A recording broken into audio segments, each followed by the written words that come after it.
നമസ്കാരം. മലയാളി വാർത്തയിലേക്ക് സ്വാഗതം. പാകിസ്ഥാനിൽ ബലൂചിസ്ഥാന്റെ തെക്ക് പടിഞ്ഞാറൻ പ്രവിശ്യയിൽ ഇറാൻ നടത്തിയ മിസൈൽ ആക്രമണത്തിൽ 2 കുട്ടികൾ കൊല്ലപ്പെട്ടു. 3 പേർക്ക് ഗുരുതര പരിക്കേറ്റു. കഴിഞ്ഞ ദിവസമായിരുന്നു ആക്രമണം.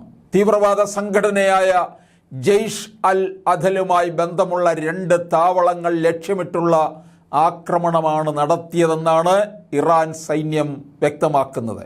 രാജ്യത്തിന് ഭീഷണിയാവുമെന്ന് കണ്ടാണ് ആക്രമണം നടത്തിയതെന്നാണ് സൈനിക കേന്ദ്രങ്ങൾ നൽകുന്ന സൂചന.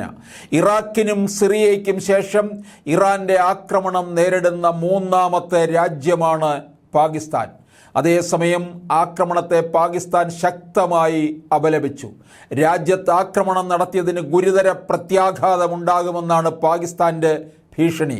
എന്നാൽ ആയുധം കൊണ്ടുള്ള തിരിച്ചടിയാണോ നയതന്ത്ര തലത്തിലെ നീക്കങ്ങളാണോ ഇതെന്ന് വ്യക്തമല്ല.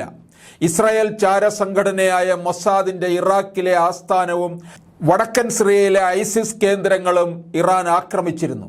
അതിന് പിന്നാലെയാണ് പാകിസ്ഥാനിൽ ആക്രമണം നടത്തിയത്.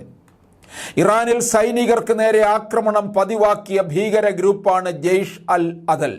ബലൂചിസ്ഥാന്റെയും അവിടുത്തെ ജനങ്ങളുടെയും പൂർണ്ണമോചനമാണ് തങ്ങൾ ലക്ഷ്യം വെക്കുന്നതെന്നാണ് അവർ അവകാശപ്പെടുന്നത്.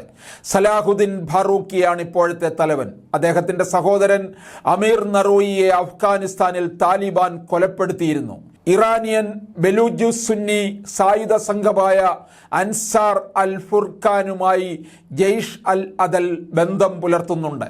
സുന്നി തീവ്രവാദി ഗ്രൂപ്പായിരുന്ന ജുണ്ടില്ലയിലെ അംഗങ്ങളാണ് 2012 ഈ ഗ്രൂപ്പ് സ്ഥാപിച്ചത്.